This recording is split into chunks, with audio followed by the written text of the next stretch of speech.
আমরা শুরুতে আল্লাহ রাব্বুল ইজ্জা ওয়াল জালালের দরবারে শুকরিয়া জ্ঞাপন করছি যে আল্লাহ তাআলা আমাদেরকে এরকম চমৎকার একটি পরিবেশে চমৎকার একটি বিষয়ের উপর কিছু আলোচনা শুনবার জন্য, এসে বসবার জন্য, জয়েন করবার জন্য সুযোগ করে দিয়েছেন। আমরা সবাই পড়ছি কালিমাতুশ শুকর, আলহামদুলিল্লাহ। আল্লাহর দরবারে শুকরিয়া জ্ঞাপনের পাশাপাশি আমি আজকের এই হল রুমে উপস্থিত সবাইকে অন্তরের অন্তঃস্থল থেকে শুভেচ্ছা এবং মোবারকবাদ জানাতে চাই। আপনারা সেই মাগরিবের পর থেকে লম্বা একটা সময় বসে আছেন আজকের এই সেমিনারকে সার্থক করবার জন্য। আজকের এই প্রোগ্রামে উপস্থিত হবেন কিছু সময়ের মধ্যেই অত্র বিশ্ববিদ্যালয়ের সম্মানিত ভিসি মহোদয়, উপস্থিত আছেন প্রভিসি মহোদয়, বিভিন্ন faculty dean, head of the departments, Professor's, lecturers, stuffs এবং সুপ্রিয় শিক্ষার্থী বন্ধুরা, আপনাদের সবাইকে আবারও অন্তরের অন্তঃস্থল থেকে মোবারকবাদ জানিয়ে আমার সংক্ষিপ্ত আলোচনা আমরা শুরু করছি। আপনারা একটি টপিকের কথা শুনেছেন, যে টপিকের আলোকে কিছু কথা আমরা শেয়ার করবার চেষ্টা করব। আমরা স্যারদের মুখ থেকে শুনছিলাম যে এত চমৎকার পরিবেশে কোনো ইসলামিক সেমিনার বা কনফারেন্স এটা আগে হয়নি। আলহামদুলিল্লাহ, জুলাই আপরাইজিংয়ের পরে আল্লাহ তাআলা খুব সহজ করে দিয়েছেন, আমাদের জন্য প্রশস্ত করে দিয়েছেন। আপনারা জেনে থাকবেন যে আমি নিজেও প্রায় 5 বছর দেশের বাইরে ছিলাম। মালয়েশিয়াতে থেকে থেকে ভাবতাম যে দেশে কি আমি 29 সালে ঢুকতে পারবো না 41 সালে ঢুকতে পারবো। তো আল্লাহ তাআলার প্ল্যান যে ভিন্ন সেটা তো আমাদের জানা ছিল না। খুত্তাতুল্লাহি আ'যামু মিন খুত্তাতিনা, আমাদের প্ল্যানের চেয়ে আল্লাহর প্ল্যান অনেক বড়। আমরা এতটুকু দেখি, কিন্তু আল্লাহ হয়তো আরো অনেক দূর আমাদের জন্য প্রশস্ত করে রেখেছেন, আলহামদুলিল্লাহ। তো এই 5 আগস্টের গণ অভ্যুত্থান বা বিপ্লব পরবর্তী বাংলাদেশের এই চমৎকার পরিবেশে আমরা যে একত্রিত হতে পেরেছি, সুন্দর সুন্দর কনফারেন্স সেমিনারের মধ্য দিয়ে আমরা আমাদের আইডিয়াগুলো শেয়ার করতে পারছি, এটা আমাদের জন্য অনেক বড় নেয়ামা, আল্লাহর পক্ষ থেকে রাহমা। তো আমরা যেন এটাকে পজিটিভলি কাজে লাগাই এবং এই যে ইসলামের বিউটি, এটা যেন আমরা আমাদের ভাই বোনদের কাছে তুলে ধরতে পারি। আপনারা নিশ্চয় জানেন যে অনেকে ইসলামের বিরোধিতা করে, ইসলামকে অপছন্দ করে এজন্য না, ইসলামের ব্যাপারে তার ইনডেপথ নলেজ না থাকার কারণে। এখানে আমাদেরও দায় কম না, আমাদের প্রপার প্রেজেন্টেশনের অভাবে আমরা সুন্দরভাবে ইসলামকে তাদের কাছে হয়তো উপস্থাপন করতে পারিনি, ফলে তারা ইসলামের বিরোধিতা করে। তো আমাদের প্রাইম ডিউটি হচ্ছে আমরা নিজেরা ইসলামকে অনুশীলন করব এবং ইসলামের সৌন্দর্যকে, দ্য বিউটি অফ ইসলামকে আমরা অন্যের সামনে তুলে ধরব। এটা হচ্ছে আমাদের দায়িত্ব। আপনারা খুব চমৎকার সেমিনারের একটা টপিক নির্ধারণ করেছেন যে আধুনিক যুগে ইসলামিক লাইফস্টাইল।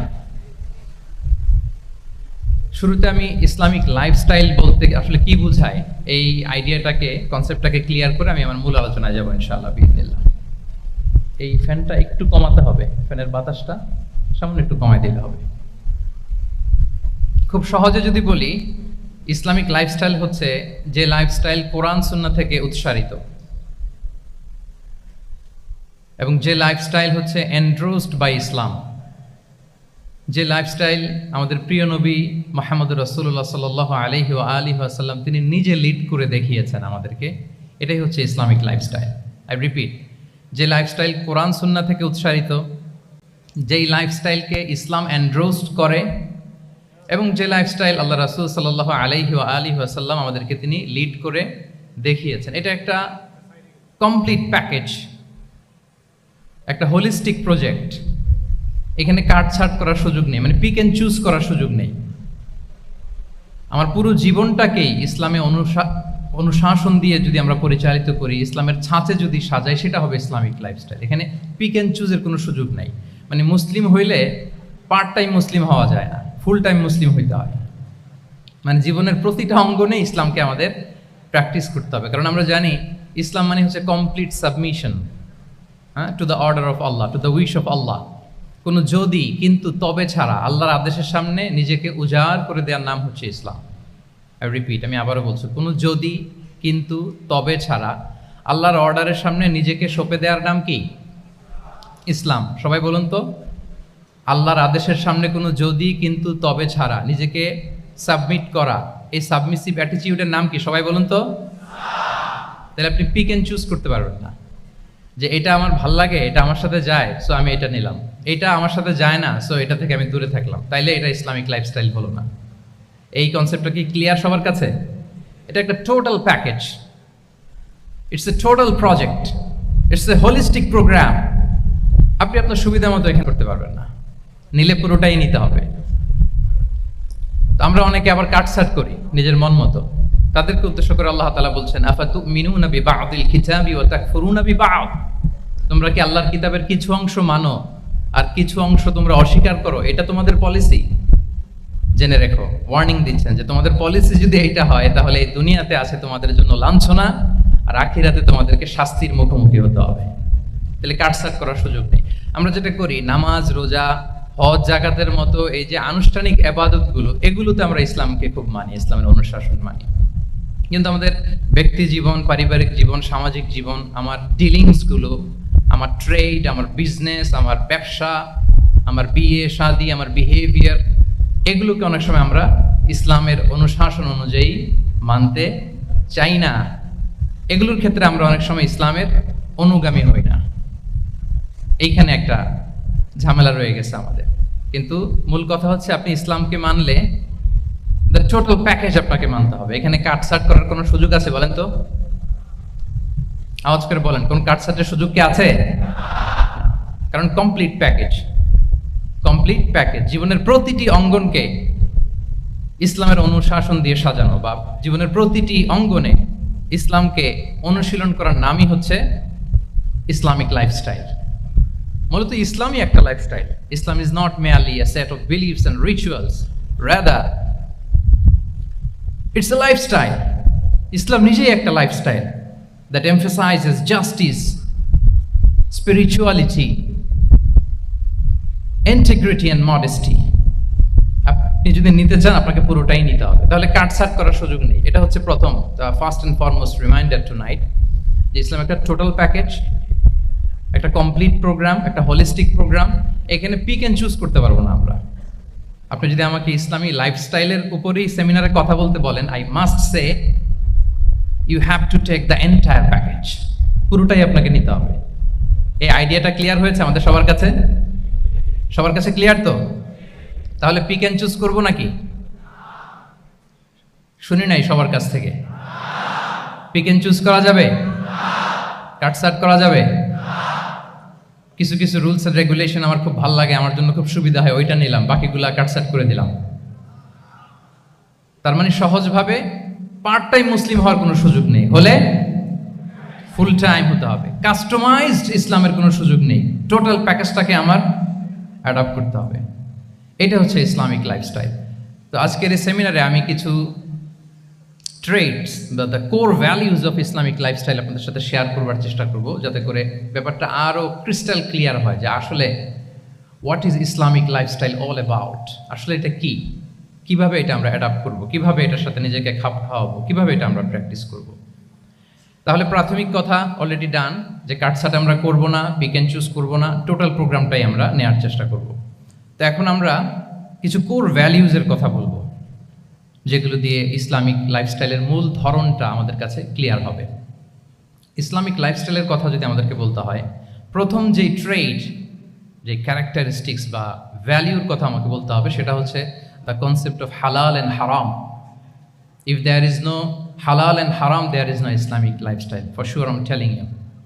যদি হালাল হারাম না থাকে, এটা যদি আমরা মেনটেন না করি, এটা কোশ্চিনকালেও ইসলামিক লাইফস্টাইল হবে না। আপনাকে হারাম থেকে যোজন যোজন দূরে থাকতে হবে, আর হালাল দিয়ে জীবনটাকে সাজাতে হবে। কারণ যেখানেই হালাল সেখানেই বারাকা।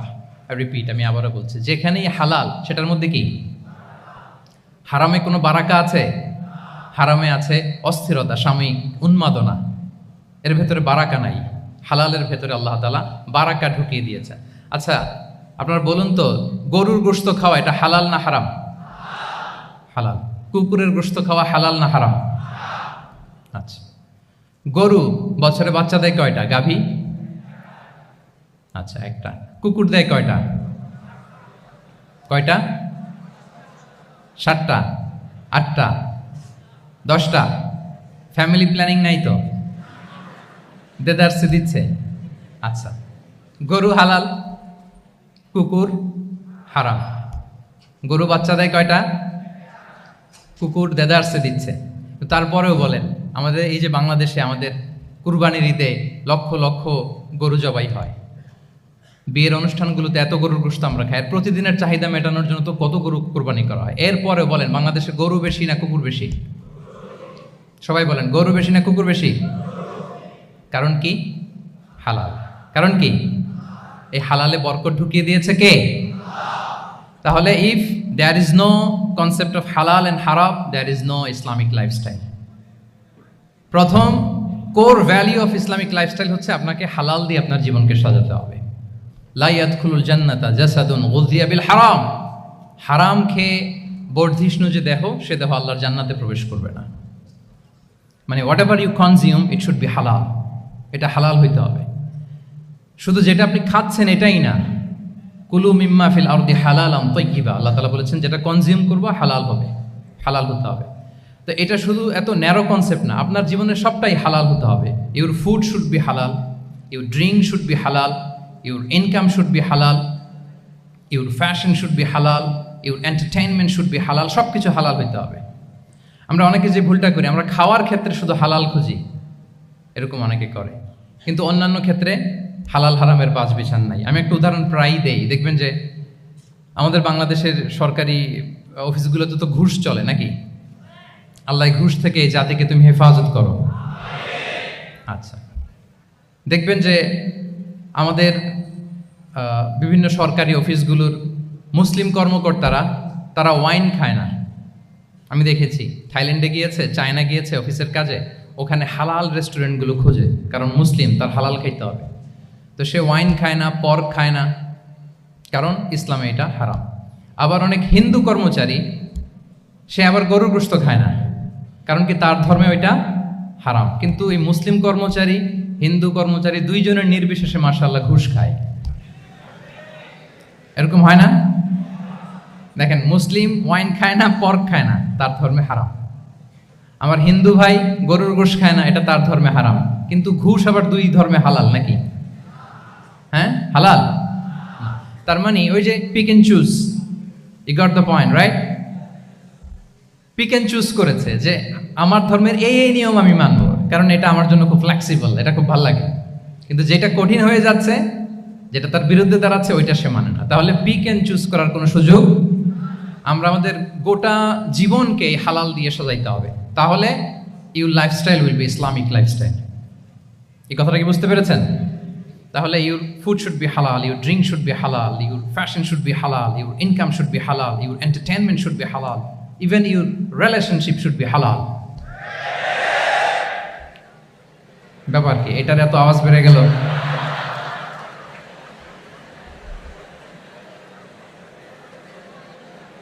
এটা কমন পড়ে গেছে নাকি? আচ্ছা বলেন, হালাল রিলেশনশিপ কোনটা বলেন? এই তো আসল জায়গায় হাত দিছি বোধহয়। আমাদের শিক্ষার্থী বন্ধুদের মধ্যে বিবাহিত আছি আমরা? হ্যাঁ, কারা কারা আছি দেখি তো।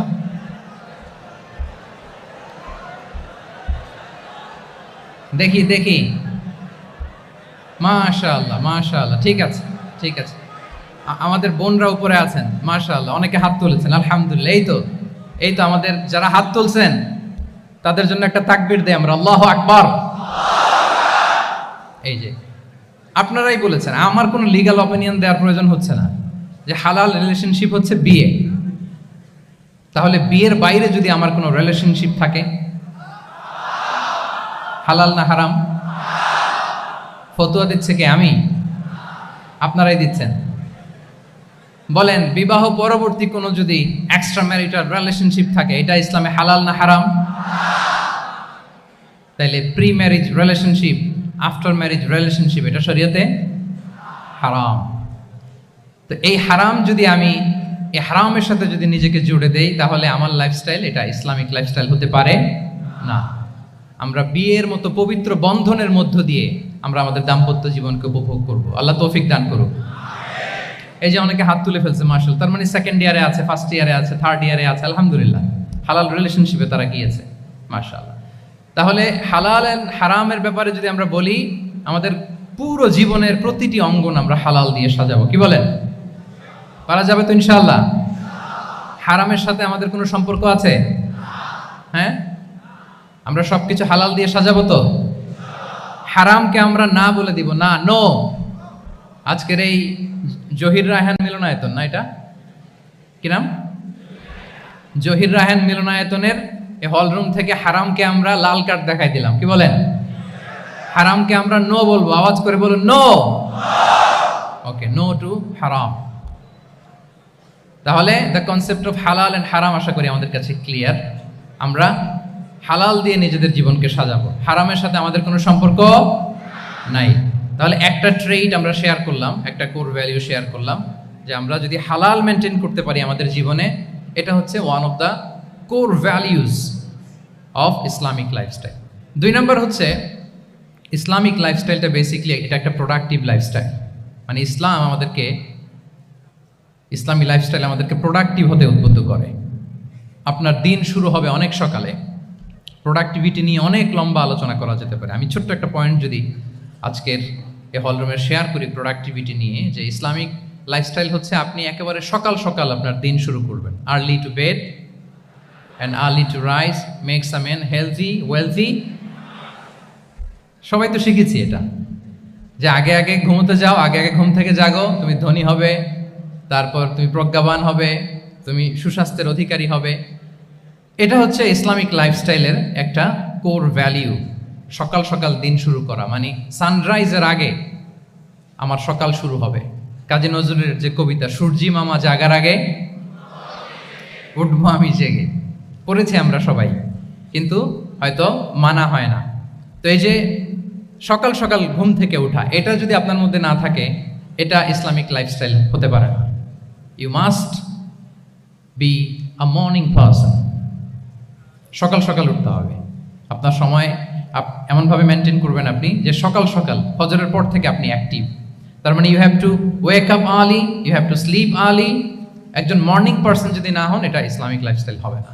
এর কারণ আল্লাহ রাসূল সাল্লাল্লাহু আলাইহি ওয়া আলিহি ওয়াসাল্লাম আমাদেরকে সকালে জেগে থাকার ব্যাপারে ইন্সপায়ার করেছেন, এবং তিনি দোয়া করেছেন এই উম্মার জন্য স্পেশালি, যে এই সময়টা এটা ফুল অফ বারাকা, ফুল অফ ব্লেসিংস। তিনি দোয়া করেছেন, আল্লাহুম্মা বারিক লি উম্মতি ফি বুকুরিহা। আল্লাহ এই উম্মতের বুকুরটা, মানে সকালের সময়টা, লেটস সে সানরাইজের পরে 3-4 ঘন্টা, এই সময়টাকে আল্লাহ আপনি বরকত দিয়ে ভরে দেন।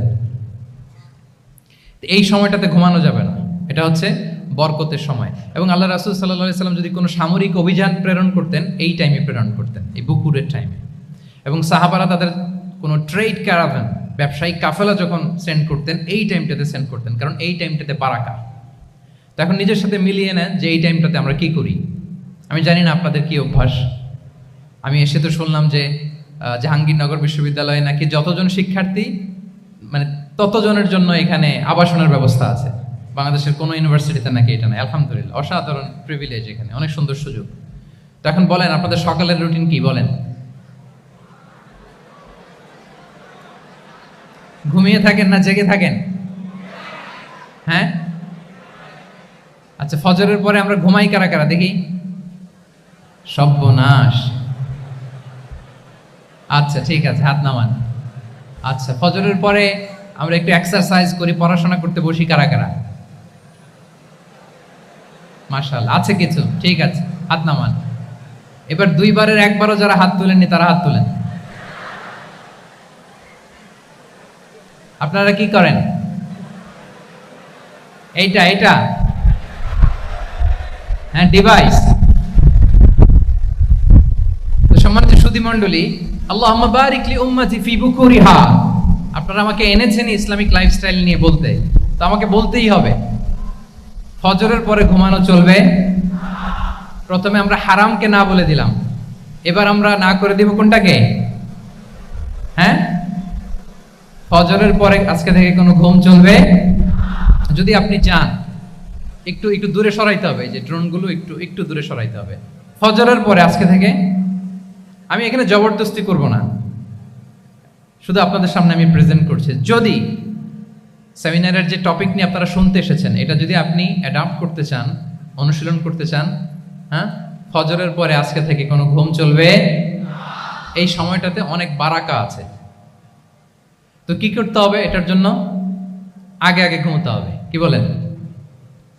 অনেকে ফজরের এই বরকতময় সময়টা তারা ঘুমাতে ঘুমাতে মিস করে। এর কারণ দেরিতে ঘুমোতে যাওয়া। আগে আগে ঘুমানোর অভ্যাস করতে হবে। কিন্তু আগে তো ঘুম আসে না, তাই না? এই যে ডিভাইস আমাদেরকে ঘুমাতে দেয় না, আমাদের শান্তির ঘুম কেড়ে নিছে এই ডিভাইস। এই ডিভাইস অ্যাডিকশন, স্ক্রিন আসক্তি, এই স্ক্রিন আসক্তি আমাদের শান্তির ঘুমকে কি করেছে? কেড়ে নিয়েছে।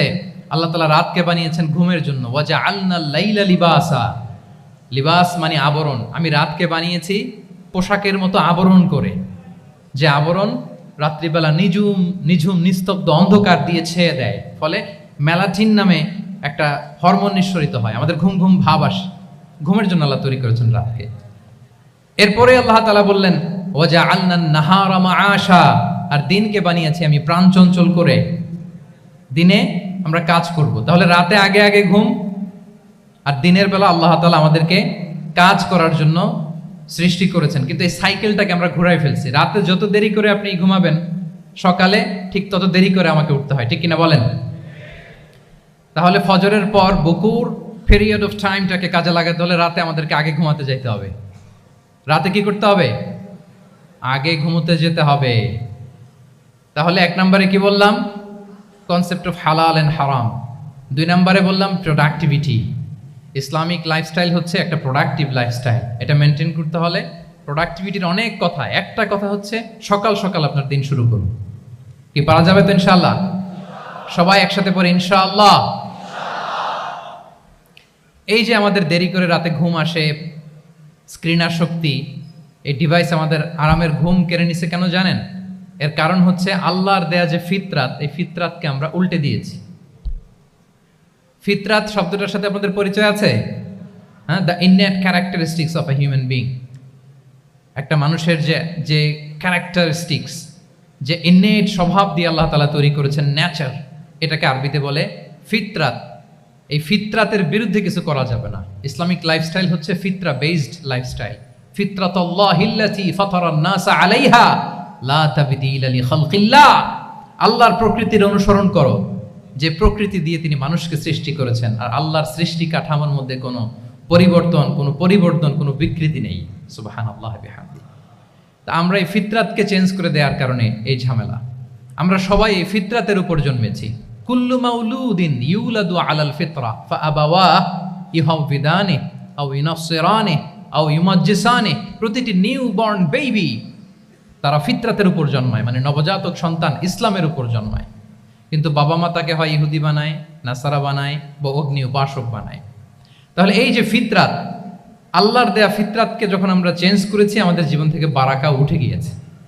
ফিতরাতকে যদি আরো সহজ করে আমি আপনাদেরকে বুঝাই, তাহলে ফিতরাত হচ্ছে যা কিছু স্বাভাবিক, যা কিছু কল্যাণকর, যা কিছু ভালো, তাই ফিতরাত। আই রিপিট, সুপ্রিয় শিক্ষার্থী বন্ধুরা, ফিতরাত হচ্ছে যা কিছু স্বাভাবিক, যা কিছু ভালো, যা কিছু কল্যাণকর, তাই কি? তাই ফিতরাত। এই যে এখন আরবি কোন মাস চলছে বলেন তো? রজব। এই রজব মাসের 26 তারিখ দিবাগত রাত্রে আল্লাহ রাসূল সাল্লাল্লাহু আলাইহি ওয়াসাল্লাম ঊর্ধ্ব জগতের একটা ভিজিটে গিয়েছিলেন। আমরা জানি না সবাই? হ্যাঁ, ইসরা মেরাজের কথা আমরা জানি। সো এই মেরাজ রজনীতে আল্লাহ রাসূল সাল্লাল্লাহু আলাইহি ওয়া আলিহি ওয়াসাল্লাম ফিতরাত মানে what is the essence of ফিতরা, এটা বোঝানোর জন্য এই হাদিসটা আমি শেয়ার করছি। মেরাজে যখন গেলেন, জিবরিল আলাইহিস সালাম ওনাকে 2টা পেয়ালা দিলেন। তিনি বললেন উচিতু বি ইনাআইন, আমাকে 2টি পেয়ালা দেয়া হলো। ফি আহাদিহিমা লাবান ওয়া ফিল আখারি খামর। এক পেয়ালায় ছিল দুধ, আরেক পেয়ালায় ছিল মদ। ফা আখাযতুল লাবান ওয়া শারিবতু। যখন 2টা অপশন দেয়া হলো, 2টা পেয়ালা, আমি দুধের পেয়ালাটা নিলাম এবং সেটা পান করলাম। তখন জিবরিল আলাইহিস সালাম বললেন আসাবতাল ফিতরা, মানে you are guided to the ফিতরা, আপনি সঠিকটাই নিয়েছেন। যেটা ফিতরা, যেটা নেওয়া উচিত, আপনি ওইটাই নিয়েছেন। তাহলে এখন আরো সহজ হবে। যদি 2টা পেয়ালা দেয়া হয়, একটা মদের পেয়ালা আর একটা দুধের পেয়ালা, তো আমরা নিব কোনটা বলেন? হ্যাঁ, তাইলেই ফিতরা হবে। তাহলে কি হবে? তাহলে যেটা স্বাভাবিক, যেটা কল্যাণকর, যেটা আমাদের জন্য ভালো, সেটা হচ্ছে ফিতরাত। তাহলে মদের পেয়ালা দুধের পেয়ালা কোনটা নিব? সবাই নিব তো নাকি? আমাদের রুচির যে দুর্ভিক্ষ চলতেছে, অনেকে মদের পেয়ালাই নিয়ে নিবে। কি বলেন? আছে না একদল, তারা কি করে ওইটা চুজ করে ফেলবে। এবার বলেন আমরা কোন পেয়ালা নিব, মদের না দুধের? আমাদের ঐতিহ্য, আমাদের রুচি, আমাদের মূল্যবোধকে ধ্বংসের যত আয়োজন দরকার সব সেটআপ চারদিকে আছে। আল্লাহর ফিতরাতকে ধ্বংস করে দেওয়ার শয়তানি সব আয়োজন আমাদের চারিদিকে। বাট আপনাকে রাইট থিংটা চুজ করতে হবে। তাহলে রাসূল সাল্লাল্লাহু আলাইহি ওয়াসাল্লামকে দুধ দেয়া হলো, মদ দেয়া হলো, তিনি নিলেন দুধের পেয়ালা।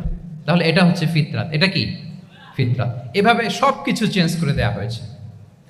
সব কিছু, আমাদের লাইফস্টাইল চেঞ্জ করে দেওয়া হয়েছে, আমাদের ফুড হ্যাবিট চেঞ্জ করে দেওয়া হয়েছে, আমাদের খাদ্যাভ্যাসের মধ্যে পরিবর্তন। দেখবেন যে এখন আমরা যা খাই, আগে কিন্তু এটা খাইতাম না।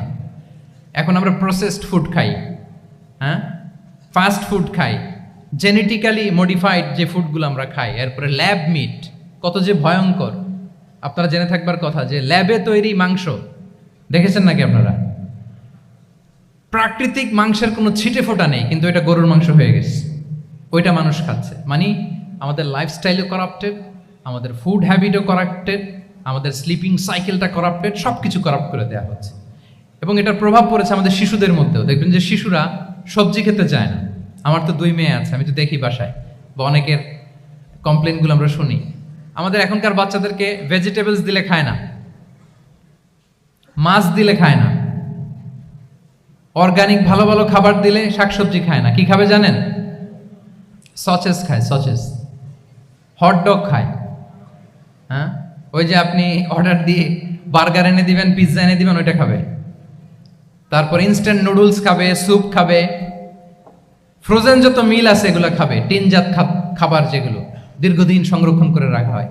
তো বলেন, আজ থেকে 30 বছর আগে আমাদের বড়রা কিংবা আমাদের শিশুরা, আমরা কেউ কি এই খাবার খেয়েছি? বলেন তো, আওয়াজ করেন, খেয়েছি কেউ? Entire system. কেন আমরা ইসলামিক লাইফস্টাইল নিয়ে কথা বলছি এখন? কারণ আমাদের পুরো সিস্টেমটাই, আমাদের পুরো ফিতরাতটাই ওরা চেঞ্জ করে দিয়েছে। তারপর ডিভাইস ছাড়া বাচ্চারা খেতে চায় না, কার্টুন দেখে দেখে খাওয়াতে হয় ওদের। কি বলেন? আচ্ছা বলেন তো, আজ থেকে 30 বছর পেছনে, ব্যাক টু দ্য হিস্ট্রিতে যদি আমরা যাই, 70-এর দশকে, 80-র দশকে বাংলাদেশের কোনো একটা গ্রামের কথা, একটা পল্লীর কথা আপনি একটু চিন্তা করেন তো। রাত 8টার দিকে, 9টার দিকে আপনি ওই গ্রামের কাউকে খুঁজে পাবেন? 70-এর দশকে, 80-র দশকে একটা গ্রামের, একটা গ্রামীণ একটা পরিবেশের কথা যদি চিন্তা করেন, রাত 8টায় সবার কি অবস্থা বলেন তো? আপনি তো ঘুম খুঁজে পান না, আপনার তো ইনসমনিয়া। আমাদের এখন ট্যাবলেট খাওয়া লাগে না ঘুমের জন্য? আমাদের তো ইনসমনিয়া হয়ে গেছে এখন। কিন্তু আজ থেকে বেশি দূরে না, 30 বছর আগের একটা গ্রামীণ পরিবেশের রাত 8টার পরিবেশ হচ্ছে সবাই ঘুম। আমরা তারও 2 বা 3 ঘন্টা পরে ডিনার করব, কিন্তু ওনাদের মাগরিবের আগে বা পরে ডিনার করে ফেলছে, এশার নামাজ পড়েই কি 1-2 জন না, পুরো গ্রাম জামাতে ঘুম। পুরো গ্রাম জামাতের সাথে ঘুম। তো যে লোকটা 8টার দিকে ঘুমালো, উঠবে কখন বলেন? রাত 3টার পর ওর ঘুম আসবে? আর হ্যাঁ, ঘুমেরও তো একটা লজ্জা শরমের ব্যাপার আছে, আর কত থাকবে এখানে? কি বলেন? আপনি তো ঘুমাতে যান রাত 2টায়, আর আজ থেকে 30 বছর আগে আমার বাংলাদেশের একটা গ্রামীণ পরিবেশে রাত 8টার দিকে সবাই ঘুম। আমরা এখন যেই টাইমটাতে ঘুমোতে যাই, ওই সময় ওনাদের অর্ধেক ঘুম শেষ। ফজরের নামাজ পড়ে আমাদের বাপ চাচারা কি করতো? হ্যাঁ, একটু ব্যাক টু দ্য হিস্ট্রিতে তাকান না। ফজরের নামাজ পড়ে এক বল পান্তা ভাত খাইতো। আমরা তো এখন এতটুক খাইলে আমাদের এটা বার্ন করার জন্য দৌড়াইতে হয় 5 কিলো, জিমনেশিয়ামে যাইতে হয়, কত আয়োজন, কত ওয়ার্কআউট করা লাগে। এক বল কাঁচামরিচ দিয়ে, পোড়ামরিচ দিয়ে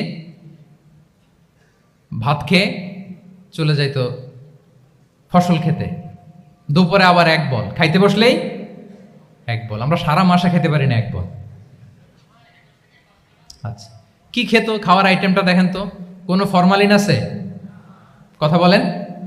কোনো মেডিসিন ছিল না, একেবারে ফ্রেশ, হ্যাঁ, পিওর অর্গানিক। নিজেদের মাঠ থেকে আনা যে ধান, ঢেকি ছাটার ধান দিয়ে ভাত খেত। বাড়ির পুকুরের মাছ, কোনো ফরমালিন নাই, নিজের চাষ করা সবজি খেত, গোয়ালের দুধ খেত। আমরা অনেকে মনে করি যে আমাদের এই যে সায়েন্স অ্যান্ড টেকনোলজিক্যাল অ্যাডভান্সমেন্টের যুগে আমরা বোধহয় খুব সুখে আছি, আমাদের দাদা পরদাদারা বোধহয় এত সুখ করে যায় নাই। ওনারা যে সুখ করে গেছে তা আমরা চোখেও দেখিনি। আমার দাদা পরদাদারা যে সুখে লাইফ লিড করেছে তার অর্ধেকও আমরা করতে পারি না। তারাই আসলে শান্তির, সুখের, আনন্দের সময়টা তারা কাটিয়েছে। তাহলে সম্মানিত সুধী মণ্ডলী, পুরো আমি আপনাদেরকে বোঝানোর চেষ্টা করছি যে ইসলামিক লাইফস্টাইল নিয়ে why we should talk about Islamic lifestyle, কারণ পুরো সিস্টেমটাকে তারা কলাপস করেছে, করাপ্ট করেছে।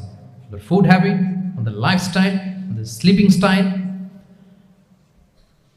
সব চেঞ্জ করেছে। তো এই জন্য আল্লাহর দেয়া ফিতরাতকে যেন আমরা প্রিজার্ভ করি, আমরা সচেতন হই। এখনই যদি সচেতন না হই, ডিজাস্টার আমাদের জন্য অপেক্ষা করছে। Just wait and see. তাহলে ইসলামিক লাইফস্টাইল হচ্ছে একটা ফিতরা বেসড লাইফস্টাইল। এই ফিতরাকে আমাদেরকে প্রিজার্ভ করতে হবে। তাহলে 3টা পয়েন্ট বলে ফেলছি অলরেডি, যদি আপনাদের মনে থাকে। প্রথমে কি বলেছিলাম? হালাল, হালাল দিয়ে জীবন সাজাবো। 2 নম্বরে প্রোডাক্টিভিটির জন্য কি করব? রাতে দেরি করে ঘুমাবো, তাহলে আগে আগে ঘুমাবো, ফলে আগে আগে ঘুম থেকে জেগে কাজ শুরু করব। 3 নম্বরে ফিতরা, মানে আল্লাহর দেয়া প্রাকৃতিক যে নিয়ম, মানে আলোর সাথে সাথে আমার জীবন শুরু, আলো নাই আমিও ঘুমাই পড়বো। কি বলেন? আপনি উন্নত দেশে তো তাই হয়। জাপানে আমি কয়েকবার গিয়েছি, আগে আগে ঘুমায় পড়ে। ইভেন আমেরিকাতে আমি কয়েকবার গিয়েছি, অনেক অনেক শহরে 8টার পরে সুপার শপ বন্ধ, 8টার পরে ঘুম এরা। আমরা হাঁটছি কোন দিকে? আমরা একটু নিজেদেরকে প্রশ্ন করি। তাহলে 3 নাম্বার হচ্ছে ফিতরা বেসড যে লাইফস্টাইল, এটার দিকে আমাদেরকে ফিরে আসতে হবে। 4 নাম্বার হচ্ছে মডেস্টি, শালীনতা। One of the core values of Islamic lifestyle. এই শালীনতা আমরা হারাতে বসেছি। মডেস্টি বললে অনেকে শুধু কাপড় চোপড় নিয়ে চিন্তা করে যে ছোট কাপড়, বড় কাপড়। Modesty is not about only clothing, but also your behaviour, your dealing, your overall character. শুধু আপনি মডেস্টি, শালীনতা বললে কাপড় চোপড় নিয়ে চিন্তা করবেন না। এটা আপনার মডেস্টি ইন ইউর স্পিচ, আপনার কথার মধ্যেও শব্দ চয়নেও মডেস্টি থাকতে হবে, আপনার বিহেভিয়ারে মডেস্টি থাকতে হবে, আপনার ডিলিংসে মডেস্টি থাকতে হবে। এই শালীনতা আমরা হারাচ্ছি। তার বিপরীতে আমাদের সমাজে অশ্লীলতার প্রসার হচ্ছে, লাজুকতা হারিয়ে যাচ্ছে। লাজুকতা, লজ্জা শরম থাকা, এটা যে কত বড় নেয়ামা। যেই জাতি একবার এটা হারিয়ে ফেলে, আর কোনো কিছু দিয়ে, জোড়াতালি দিয়ে এটা তারা রিভাইভ করতে পারে না। এই যে ওয়েস্ট তো এখন যা যা আমাদেরকে শিখাইছে, যেটাকে আমরা স্ট্যান্ডার্ড মনে করি, আবার তারা ফিরতেছে। এই যে ডিভাইসের কথা বলছি না, আপনি অস্ট্রেলিয়ার খোঁজ খবর নেন, যারা খোঁজ নিয়েছেন তারা জানেন। আন্ডার 16 কোনো বাচ্চা সোশ্যাল মিডিয়া ইউজ করতে পারে না অস্ট্রেলিয়াতে। 1 মাস অ্যাপ্লাই করে, কান্ট্রি ওয়াইড অ্যাপ্লাই করে দেখায় ফেলছে। Facebook, including Facebook, WhatsApp, Twitter, TikTok, 10টা অ্যাপস যেগুলো বাচ্চাদের মধ্যে এডিকশন নিয়ে আসে, এগুলো সব বন্ধ। জানেন এই নিউজটা? জানেন? মানে ফিরতেছে, উল্টা ফিরতেছে। এই যে শালীনতার কথা আমরা বলি, এটা হারাচ্ছে। রাসূল সাল্লাল্লাহু আলাইহি ওয়াসাল্লাম বলেন, যার শালীনতা নাই, ইযা লাম তাস্তাহি ফাসনা মা শি'তা, যখন তোমার লজ্জা শরম থাকবে না, যা মনে চায় তাই করো। শিশু মুহাম্মদ চলে গেল সেই বনু সাআদে, ছোট্ট মুহাম্মদ কাঁদে না, কাঁদে না কখনো। ক্ষুধা লাগলেও কাঁদে না, ব্যথা পেলেও কাঁদে না। কিন্তু ছোট্ট মুহাম্মদের প্রাইভেটসের জায়গা থেকে কাপড়টা যখন সরে যেত, শিশু মুহাম্মদ কেঁদে দিত। সুবহানাল্লাহ, শালীনতা। ইযা লাম তাস্তাহি ফাসনা মা শি'তা। রাসূল সাল্লাল্লাহু আলাইহি ওয়াসাল্লাম বলেছেন, যদি তোমার লজ্জা শরম না থাকে, লজ্জা শরমের মাথা যদি তুমি খাও, তুমি সব করতে পারবা, তোমাকে দিয়ে সব সম্ভব। তাহলে এই শালীনতা, এটা অনেক বড় নেয়ামত। সম্মানিত বন্ধুরা, আজকে দিনকে দিন আমাদের সমাজ থেকে শালীনতা হারিয়ে যাচ্ছে, লাজুকতা হারিয়ে যাচ্ছে। নারী পুরুষ উভয় দিক থেকে, বিশেষ করে আমাদের বোনদেরকে টার্গেট করা হয়েছে। নারীদেরকে, আমাদের বোনদেরকে, তাদেরকে প্ররোচিত করা হচ্ছে, তাদের সামনে আইডিয়া হাজির করা হচ্ছে যে যে নারী যত বেশি নগ্ন হতে পারে, সে তত বড় সাহসী নারী। বলেন, আমাদের সমাজে পত্রপত্রিকা আপনারা দেখেন না? এটা যে নারী নিজেকে যত এক্সপোজ করবে সে তত বড় কি সাহসী নারী, এই তকমা তাকে দেয়া হচ্ছে। এটা টোটাল কমপ্লিট শয়তানের একটা মিশন। শয়তানের প্রথম মিশন হচ্ছে বনি আদমকে বিবস্ত্র করা। কি করা? আল্লাহ তাআলা আদম আলাইহিস সালাম হাওয়া আলাইহিস সালামকে বলেছিলেন যে নিষিদ্ধ গাছ যেও না, খেও না। শয়তানের প্ররোচনায় খেয়ে ফেলেছিলেন, সাথে সাথে জান্নাতের পোশাক খুলে পড়েছে। তার মানে শয়তানের প্রথম মিশন হচ্ছে মানুষকে কি করা? নগ্ন করা। মানুষকে কি করা? নগ্ন করা। তাহলে আমাদের বোনদেরকে এমন ভাবে তাদের সামনে উপস্থাপন করা হচ্ছে, প্ররোচিত করা হচ্ছে এবং বলা হচ্ছে নগ্নতার পথে যে বেশি হাঁটে সে নাকি তত সাহসী নারী। নাউযুবিল্লাহি মিন যালিক। তাহলে এই যে মানব জাতিকে বস্ত্রহীন করা, এটা শয়তানের একটা মিশন। তার বিপরীতে ইসলাম নারীকে সম্মান দিয়েছে, সম্মান করেছে। যে ঘরে প্রথমে কন্যা জন্মায়, খায়রুকুম মান বুখিরা বিল উনসা, সে ঘরটাকে আল্লাহ তাআলা বরকতময় করে দেয়। 2 সন্তান তো 2 জান্নাতের দরজা ওপেন।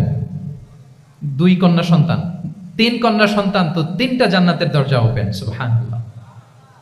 স্ত্রী হয়ে যখন ঘরে যাবে, যে ব্যক্তি তার স্ত্রীর কাছে সেরা, পরিবারের কাছে সেরা, সে সবার কাছে সেরা, সে আল্লাহর কাছে সেরা। সুবহানাল্লাহ। এবং কোন মা যদি সন্তান জন্ম দিতে যে মারা যায়, কিয়ামতের দিন আল্লাহ তাআলা ওই মাকে শহীদদের কাতারে দাঁড় করাবেন। আর যদি সেফলি সন্তান ভূমিষ্ঠ হয়, আল্লাহ বলে মায়ের পায়ের নিচে ওই সন্তানের বেহেশত। সুবহানাল্লাহ। কিভাবে নারীর স্ট্যাটাস, মর্যাদাকে ইসলাম বাড়িয়েছে।